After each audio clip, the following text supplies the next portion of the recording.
hamwe na Pastor Nkuranga ndetse uyu mugoroba turi kumwe n'umutumirwa Pastor Jean Paul Seneza. Ngira ngo mumaze kumumenyera, reka musabe abasuhuze hanyuma ahitana dusengera dutangira. Nkuko Pastor Nkuranga bivuze, nitwa Jean Paul Seneza, ndi umupasiteri Remera. Abanejejwe no kuba muri iki kiganiro. Reka dusenge. Mana, turagushimiye kuko ugira neza, tugushimiye kubw'uyu mwanya uduhaye mu kuganira. Turasenze kugira ngo uko tugiye kuganira, ibyo tuganira bigira umumaro ababyumva kandi bibahindure mu mibereho yabo buri munsi. Bibashe mwami kubashoboza gukemura ibibazo bigendanye n'amafaranga, bigendanye mwami na finance zabo za buri gihe. Turagushimiye, dufashe rero tugire neza mu izina rya Yesu, amen. Amen. Akoze cyane umukozi w'Imana. Uyu mugoroba nkuko mubimenyereye mu iki kiganiro mu Kristo mu bukungu n'iterambere, uyu mugoroba tufite insanganyamatsiko tubazaniye. Mumenyereye ko buri gihe tubabwira insanganyamatsiko turi buganireho ndetse akaba ariyo dukomeza. Insanganyamatsiko rero dushaka kuvuganaho uyu mugoroba niyo gukoresha neza inkunga ndetse no gukorana neza n'abaterankunga. Hari igihe mu buzima bw'abantu, mu buzima bwacu bwa buri munsi, abantu bakenera abaterankunga. Nibyo tugiye kuganiraho. Mu bihugu nk'icyacu bikiri mu nzira y'amajyambere, dukenera gukora cyane kugira ngo twihute mu iterambere. Iri terambere tuvuga dukenera kwihuta muri ryo, ndetse mu nzego nyinshi ugasanga tujya dukenera n'abaterankunga kugira ngo bunganire ibyo dukora. Abo baterankunga habamo abantu ku giti cyabo ndetse n'imiryango nterankunga, ndetse muri buka hakazamo abo hanze y'igihugu. Hari imiryango nterankunga usanga iri hanze y'igihugu, akaba cyangwa ituruka hanze y'igihugu nubwo yabikoreramo ahangaha mu gihugu, ndetse ugasanga harimo n'abantu cyangwa imiryango nterankunga yo mu gihugu imbere. Abantu ku giti cyabo mu gihugu imbere nabo bameze nk'abaterankunga, ndetse n'iyo miryango turagenda tubigarukaho, kuko usanga inkunga zikenerwa n'abantu benshi, ariko kumenya uko bakwiye kwitwara kuri iyo nkunga ugasanga bibaye ikibazo. Rimwe na rimwe bikarangira nabi. Nicyo twifuza yuko wowe mwene data udukurikiye muri iyi nzira y'iterambere ushobora ntabwo turi bukubwire ngo umuntu ashaka abaterankunga gute, ariko igihe wababonye, igihe wahuye nabo, turakubwira ngo ukwiye kubitwaraho gute. Ibyo nibyo tugiye kuganiraho. Reka nsabe Pastor Seneza atwinjize muri icyo kiganiro. Ubundi aba baterankunga ko inkuru nyinshi hari igihe ukurikira ugasanga bagiye batishimye, abaterankunga batanze inkunga birangiye batishimye, n'abazihawe birangiye batishimye rimwe na rimwe, ariko kumva hakeya aho byagiye bikorwa neza bikarangira ku mpande zombi bishimye. Ikijye gituma abaterankunga batishima n'iki? Ibibazo bibamo mu mikoranire y'abahabwa inkunga n'abatera inkunga n'ibihe? Reka twinjize mu kiganiro neza. Murakoze cyane. Ni byiza ko tubanza gusobanukirwa umuterankunga ninde. Yego. Hari igihe umuntu ashobora kumva umuterankunga kumva ni umuzungu, cyangwa akumva no organization ikomeye cyane gusa, ariko twagira ngo tuvuge ko n'umuntu ku giti cye ashobora kumuterankunga cyane rwose. Uriya no mu rusengero, ku rusengero muri ADPR no mu yandi matorero, burya habaye fundraising tugatera inkunga ibikorwa, burya tuba twabaye abaterankunga b'igikorwa runaka. Iyo hagize umuntu ufite umushinga mu rusengero cyangwa se umuntu ukennye, abantu bakikira hamwe bakamutera inkunga, babaye abaterankunga. Ni ngombwa ko mu kiganiro twumva ko tugiye kuganira mu buryo butavuga ngo ni inkunga gusa zivuye hanze, nubwo nabyo turaza kubivugaho, ariko umuntu wese ufashe amafaranga akayakura mu mufuka we akayaha undi kubera ko yamusabye kugira ngo akore igikorwa runaka, aba yabaye umuterankunga cyane. Urebye rero uwatewe inkunga hamwe n'umuteye inkunga baba bafite ikintu kimwe kibahuza buriya, ni amafaranga. ni amafaranga yamuhaye ni amafaranga yamuhaye icyo ni kimwe kandi aya mafaranga ahita ahinduka centre y'imibanire yabo. Yego. Rero kugira ngo ubashe kugumana ubusabane bwiza hagati yawe n'uwaguteye inkunga ni akazi gakomeye. Hari akazi ko gushaka amafaranga ukayabona, hari gukora proposal cyangwa se gukora inyandiko igaragaza igikorwa ushaka kugeraho no gukora. Noneho muri iyo proposal ntabwo byo kuvuga uyu munsi, noneho bakaguha amafaranga.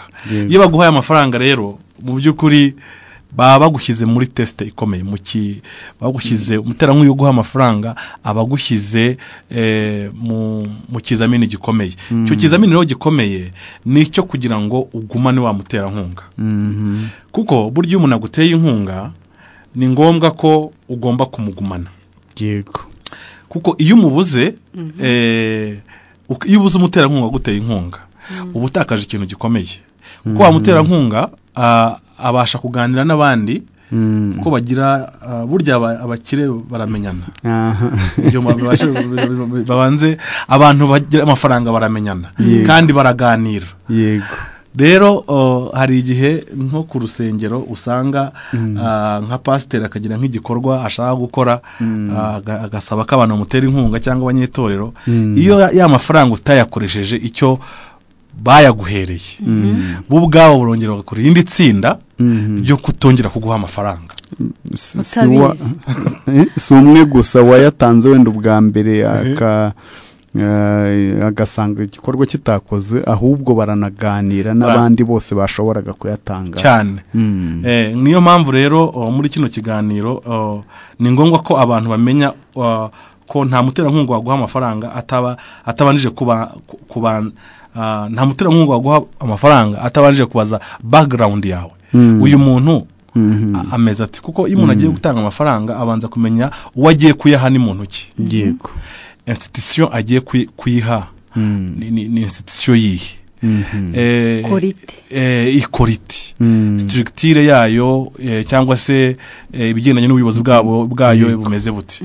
Babanza kugucekinga cyangwa se kumenya uwo uriwe kugira ngo ubashe kuguha ayo mafaranga. Niyo mpamvu nawe rero uba ugomba kugira uruhare rwo kwigaragaza kuri muri position ifite imbaraga, kandi bitari ukwigaragaza byo kwishushanya gusa, ahubwo kwiguharanira ko ubu uri umuntu ko kukwiriye icyizere. Kuko muri iki gihe sinzi wenda niba muri ibi bigarukeho, uganira n'umuntu ugasanga afite inyandiko yagiye kuri Cyber Cafe ari gukoresha umushinga runaka, nibyo ahimbye kuko akeneye amafaranga. Ati reka nkoreshe wa miliyoni 10 n'urugero, ariko nzakoreshaho wenda 5, izindi 10 nizo kwikenura, izindi 5 nizo kwikenura. Ugasanga himbye nyine ibintu ni ibihimbano. Ngira ngo ibyo turi bubigarukeho. Nsaba n'abakurundize b'ikiganiro badukurikiye hirya no hino, bari mu murimo w'Imana, abakozi b'Imana, abayobozi b'amatora, abayobozi b'amashuri, abayobozi b'imiryango ya gikristo n'indi ikunze gukenera inkunga, ndetse n'abantu ku giti cyabo. Hari uwakumva wenda dutangiranye insanganyamatsiko akavuga ati ngewe reka njye kwiryamira, ntago bindeba ibintu by'inkunga, ntago nkunze kubikoresha. Ariko nagira ngo nkurarikire gukomeza gukurikira iki kiganiro, kuko turavugamo ibintu bitandukanye bigera no ku muntu ku giti cye. Ntago turimo tuvuga imiryango gusa, turagera no ku muntu ku giti cye, no kuri wa muterankunga w'umuntu umwe utari umuryango runaka, ndetse na muntu ugenerwa bikorwa umwe uhabwa iyo nkunga nawe ku giti cye uko bakwiye kwitwara. Ngira ngo icyo wari ubajije cy'abasaba turaza kukigarukaho. Umuntu agatanga umushinga w'ibikorwa mu by'ukuri adateganya gukora, icyo turi bukigarukeho nyuma. Ngira ngo pasiteri yarakikomeje kutubwira. Murakoze cyane. Hari ibintu rero abaterankunga bashaka kumenya iyo baguhaye amafaranga. Ugeze muri bitatu. Cya mbere, mbese amafaranga natanze yahinduye ubuzima bw'abandi bantu. Icyo bita impact assessment. Ni ukuvuga ngo nimba ubwo turi muri kiriya kintu cyo vuga ngo gukoresha inkunga y'abaterankunga, kuyikoresha rero ni ukubanza kumenya nimba ugomba kubwira umuterankunga wawe ukamubwira ngo amafaranga nakiriye yagize impinduka zimeze zitya. Ikindi cya kabiri, amafaranga natanze yakoresheje icyo yagombaga gukora.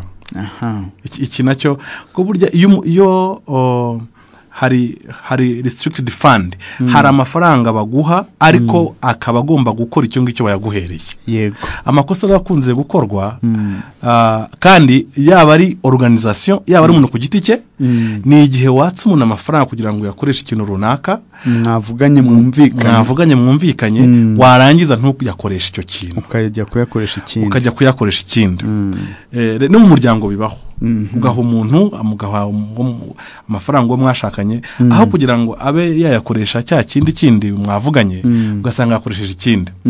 Icyo gihe ugasanga naho hazamo nabyo bizanya amakimbirane na relationship, ugasanga zigize ibibazo. Icyo rero ni ikintu abantu bakwiye kwitaho. Nimba watsa amafaranga umuterankunga, ni ngombwa ko uyakoresha icyo wayasabiye. Ikindi, ugomba kugaragaza proof document zigaragaza ko ya mafaranga yakoreshejwe cya kindi wayasabiye. Ibyo ngibyo uba uri gukora ikintu cy'ingenzi cyo kubaka icyizere, kubaka icyizere hagati yawe n'umuterankunga. Kuko mu kintu gikomeye cyane ugomba gukora mu bisanzwe ni ukubaka icyizere. Kuguha amafaranga biroroshye, ariko kubaka icyizere hagati yawe n'uguha amafaranga ni urugendo. Ni urugendo rukomeye cyane. Dukomeje, hari ibintu umuntu wabonye amafaranga akwiye kwitaho. Kugumana umuterankunga waguhaye amafaranga, kumugumana, kuko biroroshye kumuta. Umuntu wari wabonye mukagirana amasezerano mugatangirana, biroroshye ko ushobora kumutakaza cyane. Kandi mu bintu mu kazi gakomeye hari nuza hari ikintu cyitwa cultivation. Nuvuga ngo ni gute bwa busabane bushingiye kuri projet, bushingiye mu mafaranga baguhaye, ni gute ushobora kubuhingira, warangiza ukabufumbirira, warangiza kugira ngo nyine nimba ufite iyindi projet, wa muntu wa undi waguteye inkunga aba ari we wa mbere wongera gutera inkunga. Usanga rero iyo twabivuzeho kare, iyo umutakaje ikintu gikomeye. Icya kabiri, hari icyo bita upgrading. Upgrading donors ni ukuvuga ngo nimba baguhaga $5,000 by'amadolari, urashaka ko azaguha 20. Kugira ngo rero aguhaye amafaranga, ni uko ugomba kuba waramuhaye kunyurwa, yaranezerewe cyane bitewe n'ibyo mwakoranye. Ikindi ni ukuzana abandi baterankunga.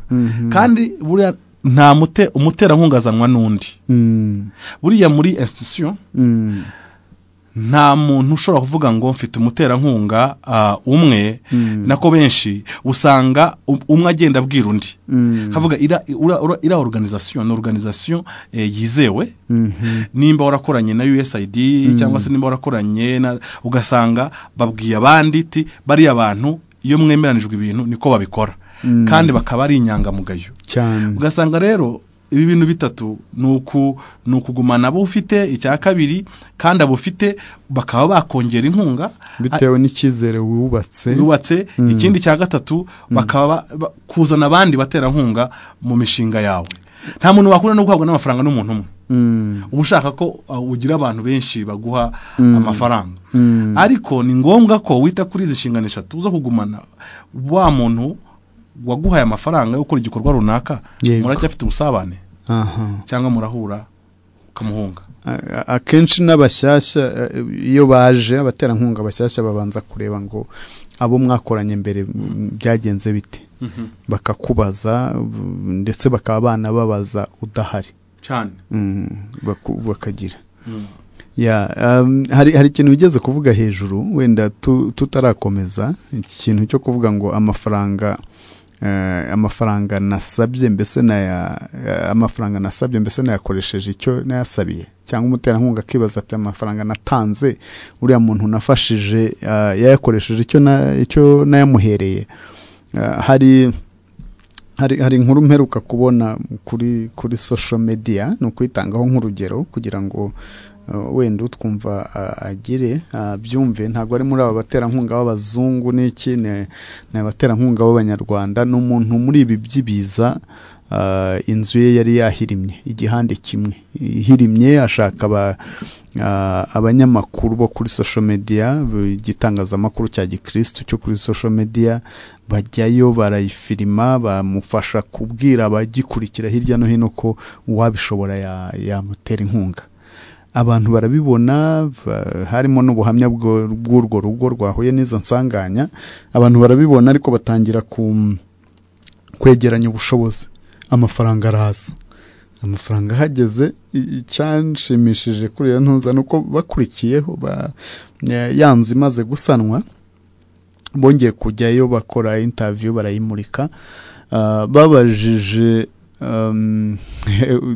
umugabo n'umugore wo muri urwo rugo mu buhamya batangaga banavuga akantu batumvikanyeho muri icyo gihe kubera ko bari mu bukene bahura n'ibyo biza hanyuma amafaranga atangiye kuza umugabo we ahagarara ku kubanza kubaka yanzu yari yahirimye umudamu we ahita yibuka ko mu gikoni nta kintu kiriyo avuga ati ariko wabanza ukampaye amafaranga nkabanza ngahahaho kuko ni wuzuza inzu nanone tumeze nabi ntago bigira umugabo ati amafaranga bayampereye kubaka ntago ari uguteka ntago ari uguhaha nuko baragira ni inkuru narimo nkurikira ariko hari abantu bamwe bamaze gusobanukirwa yuko gukoresha amafaranga icyo wayasabiye ari ikintu cyangombwa cyane hari uyabona nawe agahita atekereza nk'uwo mudamu warimo avuga ngo bafite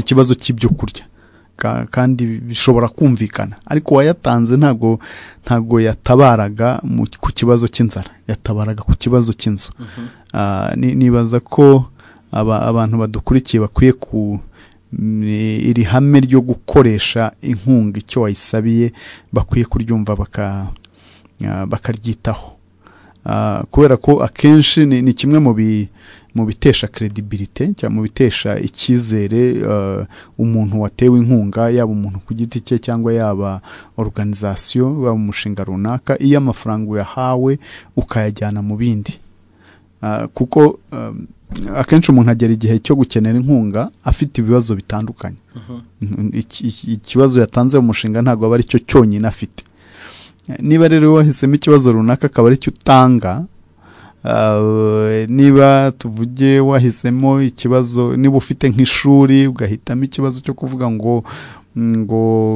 sinzi ngo wenda urashaka gutangiza umushinga wo kugaburira abana saa sita ku ishuri kugira ngo be kutaha kure ngo bananire kugaruka hanyuma amafaranga yaza ugahita wibuka ko ukwiye guhindura irangi ry'ishuri ntabwo bikwiye uyadeturunya ibyo ngibyo no kudeturuna nibaza ko aya mahame abadukurikiye bakwiye kubyitaho cyane ikintu cyangiza umubano hari ugira akavuga ati ngewe ubwo ntayajyanye mu bindi niba nari nayasabiye ishuri ari ayo kugaburira abana saa sita nkaba ntayajyanye mu byanjye mu rugo nkaba nayakoresheje ku ishuri ariko ngasiga irange ngo hase neza akumva nta kibi yakoze ariko ku muterankunga haba hajemo ikibi gikomeye cyane haba hajemo ikibazo wowe udukurikiye ukwiye kubyitaho ni bimwe mu bijya bituma ubusabane bw'umuterankunga n'umugenerwabikorwa bugenda nabi ngira ngo nari nguciyemo nshaka gutanga urwo rugero kugira ngo byumvikane kurushaho ariko wakomeza murakoze cyane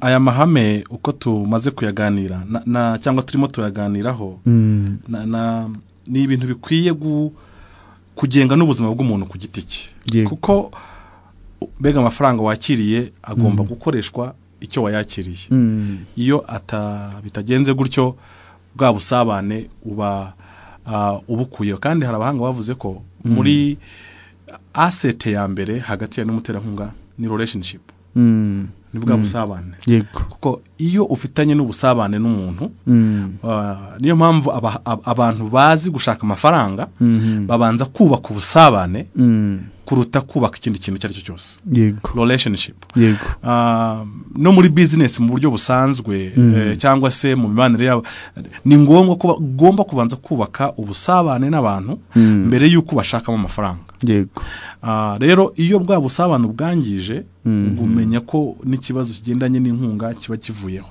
yego ikindi hari ibintu ukwiye kwitaho ku bigendanye n'inkunga ibintu umuntu aba akwiye kwitaho ku bigendanye ikintu cya mbere abaterankunga bakeneye kumenya icyo amafaranga yabo ari gukora yego ni ngombwa hari igihe umuntu agutera inkunga ukagenda ukaba umuti wamperezayo ugaheruka wakira amafaranga ntiwongere kugaragara akazarindira yuko umuvugisha umubwira ibyo murimo kugeraho agaheba ahubwo we bikageraho anakwandikira akakubwira ati se inkunga naguhaye yakoze iki yarahageze mu kintu mbega muri mu mafaranga ni ngombwa kuvuga ko bafite inshinga cyangwa se bafite organization iyo umuntu aguhaye inkunga ugomba kwakinorinjinga ugomba kwemera ko ugomba kumwandika kavuga inkunga narayakiriye kandi warangiza ugahita imuha plan ugahita imuha gahunda nubwo wari kuba warayimuhaye mbere ukamuha gahunda yuko ya mafaranga uzayakoresha n'igihe uzawarangije kuyakoresha urabizi ko inkunga zitanzwe ziba zifite n'igihe yego ariko si byiza iyo utegereje ko porogaramu irangira ngo aribwo wongera kuvugisha wa muntu kuko umuterankunga agomba kujyana nawe mu rugendo rwose rwa poroje wamwakiye amafaranga kuva ku ntambwe ya mbere kugera ku ntambwe ya nyuma ni ukuvuga ngo ntabwo ugomba kumwingeginga ntugomba kumufata ngo umushyire muri poroje yawe ari uko irangiye kugira ngo umubwire rimwe na rimwe umubwire ibyo yagezeho hari n'igihe tuvuga bitari ukuri kugira ngo tugaragaze ko hari ibintu bya ntabwo umukristo wakwiye kuzana icyo bita gutekinika muri raporo ahangaha ni ngombwa yuko ureka umuterankunga akagira uruhare nawe akiyumvamo ko afeza pariti cyangwa se afite uruhare mu byo amafaranga yaguhaye arimo akora iki ni ikintu cy'ingirakamaro icyo ngicyo cyo gukomeza kuvugana n'umuterankunga intambwe ku yindi icyo ni ikintu cyangombwa cyane nk'uko bivuga kuko hari n'igihe urindira itariki ya nyuma poroje irimo irangira ukaba ari gushaka kubivuga ugasanga urimo uranatanga raporo z'ingorane wahuriyemo nazo zitatumye ibyo wateganyije bigira ukabivuga ku munota wa nyuma kandi wenda mbere mwari bufatanyirize hamwe gushaka igisubizo hari icyo wari uvuze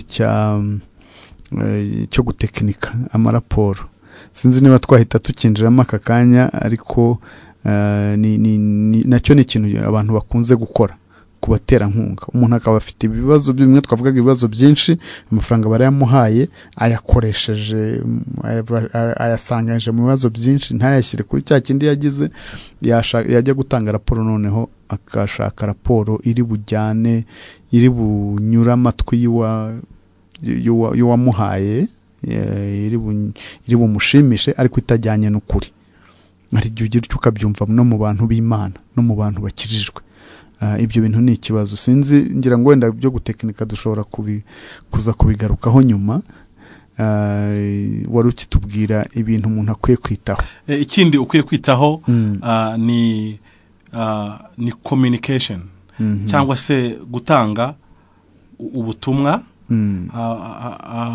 bugendanye n'icyo wohera amafaranga usanga kiriya cya mbere ariko icyo nshaka kukivuga muri bivuga communication ni top priority mbega nicyo kintu cyibanze ku muterankunga hano nkunze kubwira abantu bavuga ngo niba umuterankunga kwandikiye email akayikwandikira mu gitondo ni ngombwa byibuze saa 6 ube wamusubije byatinze ntarara atabonye email yawe ibi ngibi n'aba managing amafaranga cyane y'abaterankunga cyangwa se n'abayobozi b'amatorero kuko bakunze gukorana n'abaterankunga cyane birababaje kubona umuterankunga ushobora kwandikira uyu munsi ukamara icyumweru utaramusubiza kandi araguhaye amafaranga ye utaranamubwira byibura ko na email wayibonye utaranamubwira ko na email wayibonye kandi ko uko iyo umuntu akwandika email kugira ngo umusubize bigaragare ko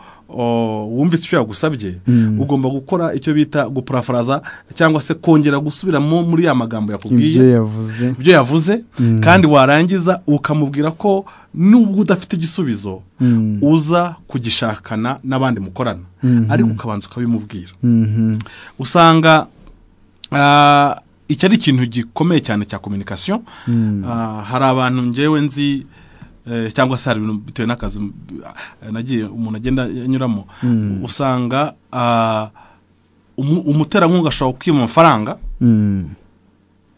kuri faze ya kabiri yo gutera inkunga kubera ko utigeze umuha communication yego nubwo waba projet yari nziza mwarakogize bikomeye ariko kuba utarigeze ugenda ugaragaza ko witaye kuri communication mwagiye mugirana ntabwo ashobora kongera guha amafaranga ntibishoboka kuko communication niyo ihuza uwatewe inkunga n'umuterankunga yego so ni ngombwa rero ko abantu iyo wakira amafaranga y'umuntu reka tuvuge yenda no ku munyeshuri umuntu ateye inkunga hari igihe umuntu atera inkunga umunyeshuri agiye ku ishuri yego yangiza akagenda yatsindwa akicecekera akazagaruka bamutumye kwishyura igihembwe gikurikiraho buriya nubwo ushobora no kuba ufite na telefone ugafata message wa muntu waguteye inkunga y'amafaranga ukavuga ati mwarakoze kumfasha kwiga ubu ngeze mu gihembwe cya mbere uriya abaterankunga bakunda na detail rimwe na rimwe igihembwe cya mbere cyagenze neza nabanje kukiga kingoye naranarwaye ariko nabashije gutsinda ku manota meza nusubirayo kuko wamuhaye raporo wagumye kumwenjinga bizamunezeza kongera kuguha amafaranga y'igihembwe cya kabiri cyane rwose ariko urabizi kuba umuntu ashobora kumutera inkunga yarangiza yewe n'ababyeyi be nimba bafite cyangwa bamurera bikagarukira aho ngaho communication igacika nta muntu ugira abantu b'abanyamafaranga bakunda icyubahiro cyane ibyo abantu babimenye kandi icyubahiro bakunda waba uri umukristo waba utari umukristo abantu bagira amafaranga mu bintu bibanezeza ni ukuvuga ngo mwarakoze ni ukuvuga ngo amafaranga mwampaye yagize ingaruka ku buzima bwanjye kuri uru rwego so communication ni ikintu cy'ingenzi rero cyane icya gatatu yenda dukwiye kumenya ni ikintu cya kugira transparence cyangwa se gukorera mu mucyo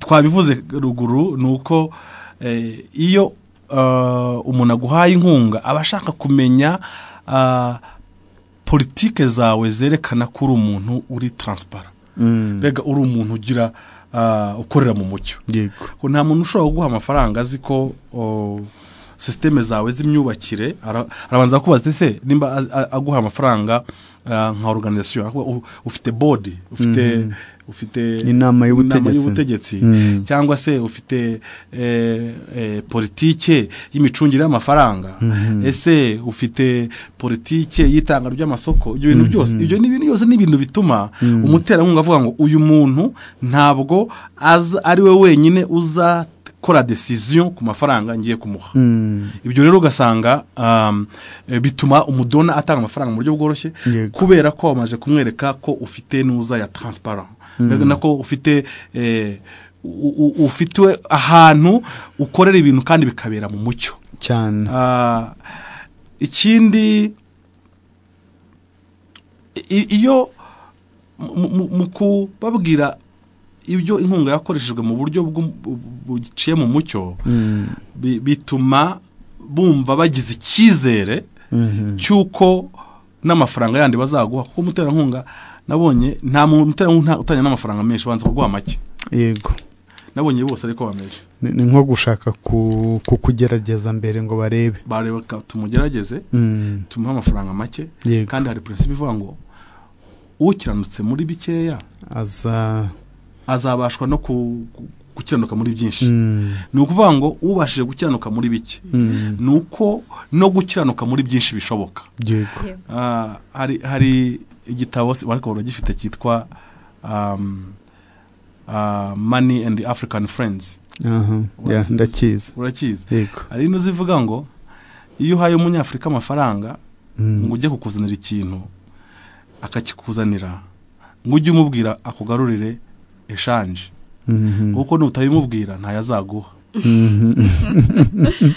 Ariko ntabwo nibwira ko wacyanditse, ntabwo nzi filozofi yararimo, ariko ni nkaho kuvuga ngo ndashaka kumenya amafaranga naguhaye ko hari ayasagutse uyansubiza, ayasagutse arahari, ariko usanga nimba yasagutse rimwe na rimwe ntushaka kuvuga ko yasagutse kandi yasagutse, yego, ahubwo ushaka kuvuga ngo reka nongere ngira ibindi bintu mpimba mutemeranijweho ukabikoresha ari amafaranga.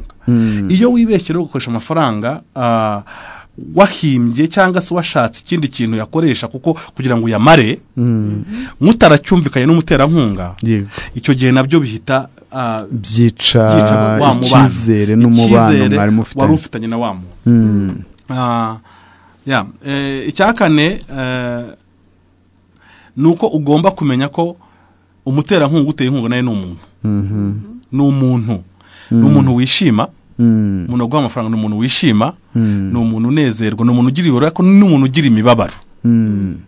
Hari igihe rero usanga abantu duhuzwa n'amafaranga, ugasanga nyine duhujwe ko wampaye amafaranga ariko wakishima simbe mu byishimo byawe, wagira n'umubabaro nabwo simbe muri wa mubabaro wawe.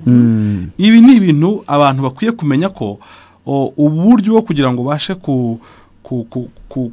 ubusabane bwawe n'umuterankunga ntago buba bukwiye gushingira gusa ku mafaranga, yego, ahubwo ukwiye no kumenya wa muntu wampaye amafaranga kuko wowe ni wowe umukeneye cyane, ameze gute. Menya urugero, nimba afite abana bagize anniversaire, mwohereze message umubwire ati namenye ko abana bagize anniversaire, uboherereze carte cyangwa se message, cyangwa se nimba we yagize ibyago umenya ko hari kugira ngo ugire gute umutabari, cyangwa se ubwo nyine ubwo turimo turashaka uburyo twubaka ya mibanire hagati yacu. Ese ku miryango so bimeze gutetse, ese ko baduteye inkunga, urugero nimba USAID yaduteye inkunga, ubundi ubwo akwabona akandikira nde byagenda bite? Ariko banze menye achievement zabo bagize n'ibikorwa bakoze, nurangiza umwaka nurangira ubandikire carte, woherereze ikarita uvuge ati ubifurize umwaka mwiza, ubifurize Noheli, Happy Christmas, nurangiza no mu nyandiko yawe wongere ubifurize kongera kugira impact nini mu buzima yenda bw'abatewe inkunga, cyangwa se ibyo ngibyo bikora. Burya umuntu uri smart, umuntu w'umunyabwenge abyitaho cyane, yego, n'umuterankunga ubona izina ryawe ku meza ye buri gihe, nawe agutekerezaho iyo opportunity zije cyane. Iyo abonye hari kabija saguye mbere yuko ajya gutekereza kukohereza ahandi, aravuga ati wa muntu tubana buri gihe reka mbanze mubaze niba nta bikorwa bindi twamwongera cyane. So amafaranga rero cyangwa se donation cyangwa se fundraising biterwa n'ubusabane ufitanye n'ababana. Yego, hari umuntu ushobora kujya kwaka amafaranga ko mutaziranye, ntimuziranye, nta naho bega biragoye kwaka amafaranga umuntu mudafitanye ubusabane cyane. Impamvu kubaka ubusabane nicyo kintu cy'ingenzi. Yego. Ikindi hano twakivuze cya gatanu, ntutume umuterankunga wawe amera nk'umuntu bowad mu Cyongereza, ntwishwe n'irungu, agutegereza kubure, mbega yaguhaye amafaranga ye ariko noneho wowe uricecekeye, asigare yibaza ati harya amafaranga yabagezeho ibikorwa se byaratangiye, use hari ingorane bahuyemo nazo umushyire muri situation yasigara yibaza ibibazo byinshi kubera ko wowe wacecetse. Icyo ni ikibazo rero dukunda kugira, ugasanga buryo umuntu waguhaye inkunga ni nako aba yaraguha ameze nkaho yaguhatse mu by'ukuri. Yego, aba yaragushyizemo ikintu gikomeye, ugomba gukomeza gukora ibintu bituma yishima. Nimba yaguha inkunga yo gurihira abana, gerageza ugende muri ba bana yaguha amafaranga, nimba yaguha 3 miliyoni zo kurihira abana amashuri, yego, wowe gerageza nubwo washaka ku ruhande amafaranga make, nimba utashyize muri andi 3 miliyoni ntuzakura muri 3 miliyoni, ahubwo uzashaka mu zindi bije, nurangiza ugerageze kuvuga reka ngiye kureba abana twarihiye, noneho mfate icyo bita stories zabo. Nuramaze gufata stories zabo, iyo ufashe story imwe y'umwana, uburyo yasubiye mu ishuri, uburyo amaze ari kwiga neza, uburyo impact byamugizeho, uko umuryango ubitekereza, warangiza iyo success story ukayisangiza wa muntu waguteye inkunga. Burya biruta raporo y'amapaji 100, kuko ashaka kumenya ko ubuzima bw'umuntu bwahindutse. So niyo mpamvu rero ugomba gushaka uburyo umuterankunga yumva adacitse intege gukomeza ukagira. Ibindi ndabivuze, mwohereze success story maze kubivuga, no mu nkunga yatanze, garagaza uburyo yazanye impinduka muri society. Yego. Ikindi bakunda ikintu gendanye na accountability. Yego. Kwemera kubazwa ibyo bushinzwe. Yego. Niyo umuntu aguhaye amafaranga, umenye ko ugomba ko witeguye ko agomba kubaza uko yakoresheje. Abifitiye uburenganzira. Nkumva rero ndetse biba byiza iyo wibwirije ugatekereza icyo akeneye kumenya ukakimubwira mbere. Niba ari raporo ukazimuha, uko amafaranga agenda akoreshwa ukabimuha. Hari igihe biba biri mu masezerano mwagize, ariko hari n'abahabwa inkunga wenda nta masezerano yanditse, kuko turi bugende tubigarukaho nko muri za nkunga twavuga z'abantu ku giti cyabo. Hari igihe haba nta masezerano yanditse ngo bavuge ngo raporo izajya iboneka igihe iki n'iki, nka rwa rugero watanze rw'umuntu wishyurira umwana ku ishuri, ntabwo bashyiramo ngo akiva ku ishuri iminsi 3 agomba kuba yagejeje biroti ku muterankunga. Ariko hari ibyo umuntu aba akwiriye kwibwiriza. Igikorwa urimo uterwamo inkunga ukagitangira amakuru ku gihe, kugira ngo wa muterankunga nawe amenye ko hari akamaro inkunga ye yagize. Wari ugikomeje utubwira. So ikindi muha umwanya nawe arebe ko ibyo yaguhaye byakoreshejwe neza. Niko kwa kundi usanga hari mu bya financial audit. Vango ni ngombwa ko umuha umwanya, nimba ashatse kuza gukora audit, yego, mwereke ko nta kibazo gihari, narangiza aze ayikore, kandi udashyizeho amananiza. Kuko iyo ushyizeho amananiza, kakuvuga ati reka tuzakodita igihe n'iki, ukavuga ngo reka duhindure dushyire igihe n'iki, kongera kwandika ukavuga ati igihe n'iki, icyo gihe bituma atangira gukwesheninga, cyangwa atangira kwibaza ko amafaranga yaguhaye ushobora kuba utakoresheje icyo ushobora kuba warajyanye mu bindi. Ikindi ku baterankunga bakunda ikintu bita recognition. Bega kubashimira, kandi ukabashimira mu ruhame. Ukabashimira mu ruhame, ubwo ndi kuvuga ku miryango isanzwe nterankunga. Niyo mpamvu uzasanga abantu bamwe bashaka gushyiraho logo, nimba bakoresha ama evenoma, nimba kuri website yawe ukabishyiraho, ukavuga ati organization yacu yabashije kugera kuri ibi bikorwa kubera umuterankunga runaka. Impact byagize nizi. Umuterankunga biramushimisha, akumva ko mbega yagize uruhare mu buzima bwo guhinduka, bwo guhinduka, akumva ko yagize uruhare mu buzima mbega bwabo yateye inkunga. Iki ni ikintu cy'ingirakamaro kamaro cyane. Iyo kitabayeho, umuterankunga aba yarakoze ibintu byinshi, ariko iyo umuntu aguhaye inkunga, ugomba kumenya ko ugomba kuba witeguye ko agomba kubaza uko yakoresheje. Abifitiye uburenganzira. ntabwo umuterankunga ashobora gukora amafaranga kubera iyi mpamvu.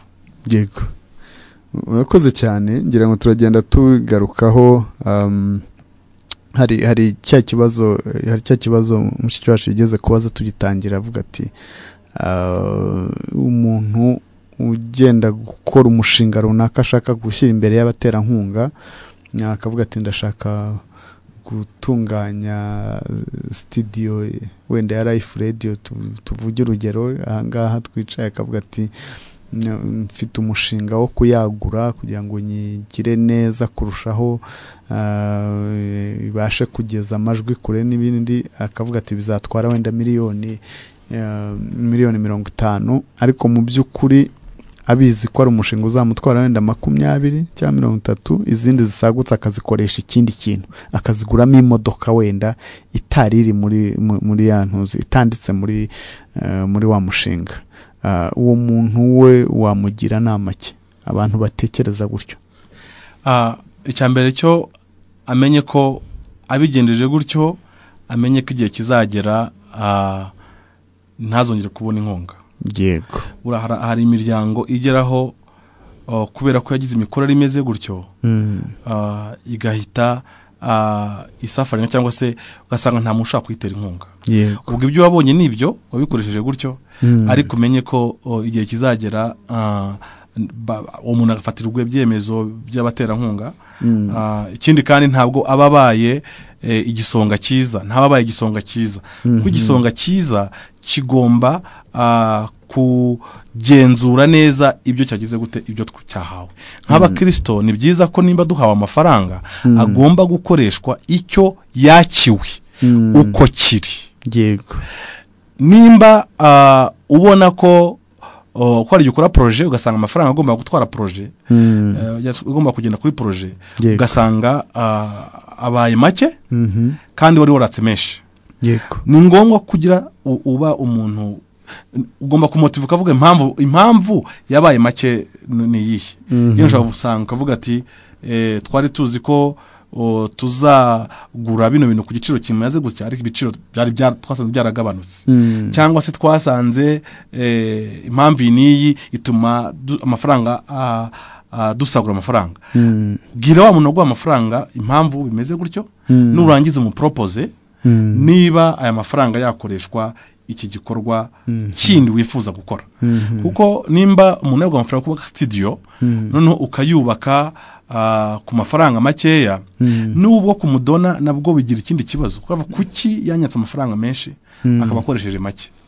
Kuvuga ati guhera mbere yakabije ibiciro, none abaye make. Ugomba kuba nanone umunyabwenge, kuko ibyo nabyo bishobora gutuma umudona kereka umuboneye impamvu runaka ifatika kandi wabashije gukorera ubushakashatsi, ifite dokima zigaragara, ukavuga ati tugira igiciro cyari kiraha, ariko bitewe n'impamvu zinizi ibiciro byaragabanutse, cyangwa se byabaye ngombwa ko itorero rikoresha money power zayo, ntiryishyura abafundi cyangwa ntibyishyura ikibindi, bakoresha umuganda, noneho wamara kuvuga dusagura yangana. Mbere yuko yakoresha rero ukabanza ukabimusabira, ukabisaba uburenganzira cyane. Nibwo niyo honete. Iyo bikoze gutyo wa muterankunga abona ko uri umuntu honete. Nibyo, hari nibutse umwe mu baterankunga twaganiraga, kandi nibyo mu itorero harimo avuga umushinga bajyanye ahantu ku itorero, hanyuma uwo mushinga ntiwagenda neza, ariko iyo tubiganira arambwira ati twe tukihagera ahubwo twahise tubona ko pasiteri w'urwo rusengero we yari yahise ahindura igisenge cy'inzu ye. Ati ubwo bihita byumvikana aho amafaranga yagiye. Rero ni ikintu, ni ibintu byo kwitabwaho, ibingibi byo kubaka icyizere, byo gukomeza kumuha amakuru nk'uko Pastor Jean Paul yari arimo kubitubwira. Mu kanya ngira ngo turi bugaruke ku baterankunga bari lokali, noneho no ibingibi twavugaga hagati wenda y'imiryango abo hanze y'igihugu n'aba hano, abatera inkunga ibigo n'imishinga runaka, ariko hari n'abatera inkunga umuntu ku giti cye turi bugarukaho mu kanya. Reka nsabe Joseline yibutsa abantu nimero bashyiraho ubutumwa bugufiya, hanyuma niba hari n'ubwatangiye kuzamo dusomere, hanyuma dukomeze tuganira no ku bindi bice. Murakoze.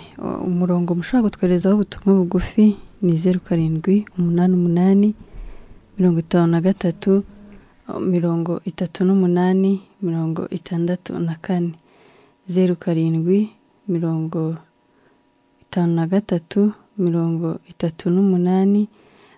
64. Aho niho mushobora kutwereza ubutumwa bugufi, hanyuma tukabusoma haba kuri WhatsApp cyangwa muri SMS. Ubutumwa bugufi nakiriye mu kanya bugira buti: mwiriwe neza abakozi b'Imana, umuntu akwemereye inkunga igihe cyo kuguha amafaranga, ugasanga ku isoko hagezweho ibindi bitari mu byo wamubwiye mbere, kandi bikaba byakugeza kuri bya bindi ubikoze, hari ikibazo? Murakoze. Ikibazo kirahari kuko principe ni imwe: iyo watse inkunga uyikoresha icyo wayakiye. Nimba watse amafaranga banke, reka duwe no kuri banke nayo buryo biguteye inkunga, ugashaka kubaka inzu, wanyuze kuvuga ati hari business, mbonye ko hari business yo kujya mu Bushinwa yahita inyungura, reka manze nigiriyeyo ibyo kubaka inzu mbireke. Buriya ubukoze amakosa akomeye cyane rwose. Bivuga ngo nimba umuntu nubwo yaba ubona kuza uzunguka, ni ngombwa ko ubinyangamugayo icyo wakiye amafaranga ukaba ari cyo ugira gute, ukaba ari cyo ukora. Cyane cyane no ku mafaranga y'inkunga. Yararimo avuga umuntu bahaye amafaranga yo gufasha abantu runaka, ariko asanga ku rusengero hafite gusakara yenda urusengero, cyangwa akaba ari akoresha amafaranga. Buryo ubukoze n'amakosa akomeye. Amafaranga akoreshwa uko ugomba kuyakoreshwa, ahubwo nimba ugomba kumenyeka wa muntu ukamubwira ati naye nakwatsa amafaranga kuri kino kintu, ariko noneho ndabona ko igishobora gukora iki ngiki, afite uburenganzira avuga ngo ngarurira inkunga yanjye, ntabwo ibyo mbifinansa, cyangwa se akaguha go ahead ukayakoresha. Hari undi wigeze wohereje ubutumwa bunyuza iwanjye, we yararimo abaza ngo none se ngo niba inkunga igira igihe irangira, ngo noneho mukaba mugomba kumurika icyo yakoze, ngo ni nk'inguzanyo, ngo nimuhasobanure kurushaho. Ngira ngo ubwo aratekereza ko niba umuntu yaguhaye inkunga akaba atazayikwishyuza, nawe udakeneye no kugira icyo umubwira, uyu muntu wamugira inama ki? Arimo aravuga tuvuge umuryango nterankunga, wenda dufata urugero wa mugani, niba ari USAID, niba ari DFID, niba ari Banki Mondiale cyangwa PNID, itanze amafaranga runaka bayahaye abantu, itsinda ry'abantu barayakoresheje, ararangira, kandi ntabwo ari yishyuzwa. Nkurikije icyo nguyu arimo kubaza, ibyo byo kumurika icyo wagezeho ni ngombwa. Iyo amafaranga bayaguhaye kandi warayakiye igikorwa iki n'iki, ni ngombwa ko amafaranga ugakoresha icyo gikorwa. Kandi burya nubwo umuterankunga ataba yaragusabye ngo uzamurike icyo wakoze, burya cyane cyane nako sinzi ko hari abaterankunga bashobora guha amafaranga barangiza ntibakubaze icyo amafaranga yakoze.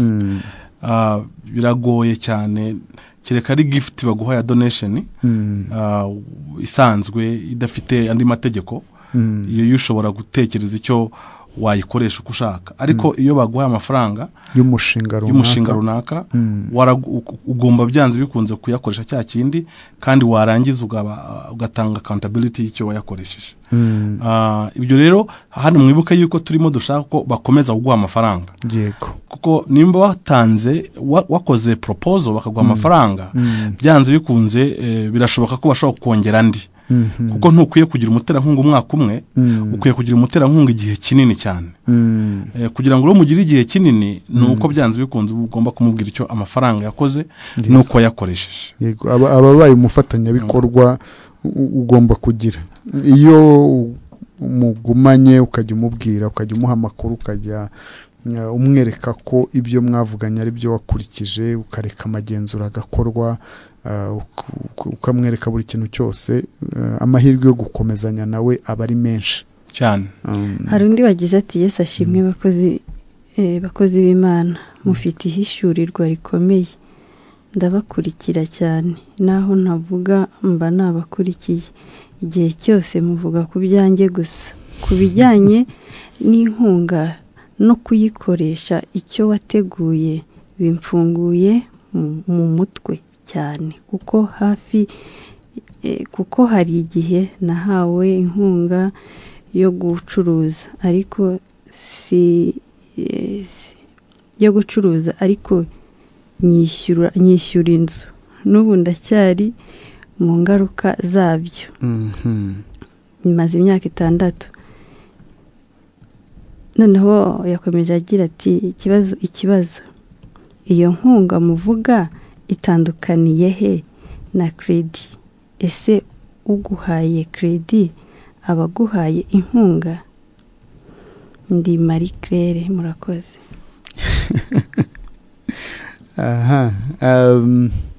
Ku kinguzanyo ngira ngo cyo twagiye tubiganiraho inshuro nyinshi kandi Marie Claire kamanze namushimire ko akurikirana ikiganiro kenshi.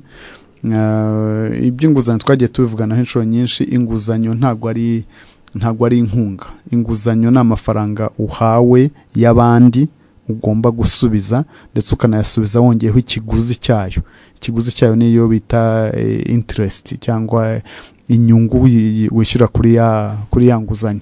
Ubwo rero bitandukanye n'izi nkunga turimo kuvuga. Izi nkunga turimo kuvuga ni inkunga z'imishinga runaka, ni inkunga hagati y'umuntu n'undi, ni inkunga igomba kugira ariko ni inkunga ifite nayo uko igomba gukoreshwa kugira ngo wa mubano na cya cyizere wari ufitiwe gikomeze kigire. Nk'urwo rugero uduhaye Marie Claire yaduhaye rwavugaga yuko bamuhaye amafaranga yo gucuruza yarangiza wakayishyurira inzu hanyuma uyu munsi ngo akaba kiri mu ngorane zibiturukaho. Ngira ngo niko niba na message nayikurikiye neza.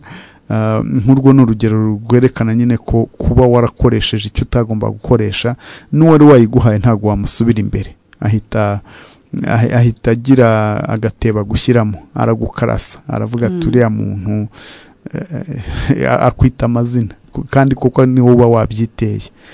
Niba guhaye utishinga butike kora ucuruzi runaka, wowe ukibuka inkeke nyirinzu aguhozaho ukavuga uti reka mbanze nyirinzu aho akagaruka aje kureba butike aho igeze nuko ibyashara birimo kugenda agasanga ntiyigeze ibaho na rimwe.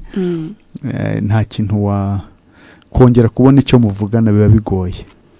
Undi yagize ati sponsor yampaye inkunga yo gufasha abantu ansaba n'amafoto, abantu banga ko mbafotora, nabigenza nte ngo musubize? Icyo gihe ni ngombwa ko nimba umuntu yaguhaye inkunga rimwe na rimwe agashaka kumenya mu bintu bigaragaza ko mu by'ukuri hari ibintu bigaragaza ko inkunga ageze kuwo niba umuntu yaguhaye amafaranga tugenda untangira inkunga ahantu runaka ku bantu bafite ikibazo iki n'iki. Yego. hari mu by'ukuri burya kwemera gufotorwa nabwo n'uburenganzira bw'umuntu. Yego. Ni nk'uko byanze bikunze agomba kuba afite ubusabane n'aba bantu agiye kugira gute guha inkunga. Yego. Kandi akabibabwira. Yego. Akababwira ati ntabwo ngiye gufotora kugira ngo nzapublishe amafoto yanyu, ahubwo no kugira ngo mbashe kushyira muri raporo y'umuntu wampaye iyi nkunga kugira ngo nyibahe, ariko akabanza akabaza nimba babyemera.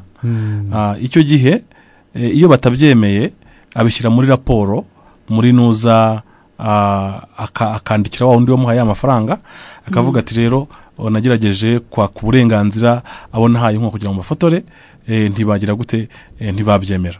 Iyo byanditse rero muri note nyine ukabibwira umuterankunga arabyumva. Icyo ukwiye gukora nuko ugomba, niba guhaye amafaranga ugura ibyo kurya kugira ngo bahe, ugomba kumuha resi zifatika zerekana ko ibyo wabiguze. Ikindi cya kabiri, ugomba kugaragaza ko cya gikorwa ntiwagikoze wenyine. Bivuga ngo iyo uri wenyine burya bishobora gutanga akayira ko kutakwizera. Bivuga ngo nibibe umwe cyangwa babiri basinye ko ya nkunga yagize gute, bashobora kutashaka gufata amafoto ariko byuze bakagusinyira ko inkunga bagize gute, bayakiriye. Ariko hagati ugashyiraho nuza note ivuga ngo bitewe n'imyemerere, ko hari abantu burya badakunda gufotorwa n'imyemerere yabo. Kandi n'ubundi no mu bisanzwe hari n'abantu bashaka gufotora cyane kugira ngo bagaragaze vulnerability y'abantu. Nabyo burya ntabwo ari byo, kugira ngo nanone wongere ubakisha indi nkunga. Hari n'abafata amafoto barimo batekinika amaraporo, bya bindi twigeze kuvugaho ngira ngo tuze no kukigarukaho. Nge hari kese nzi y'umuntu marerezoma nawe n'umunyedini, babaga bafite inkunga y'umushinga basabye, bagomba kugurira ihene abaturage. Ngira ngo ihene babaga barayibariye nk'ibihumbi nka 40, hanyuma bakareba ayo mafaranga yose ukuntu bagiye kuyashyira mu baturage, bakumva ntibabikora. Kandi bayasabye umuterankunga arayatanga.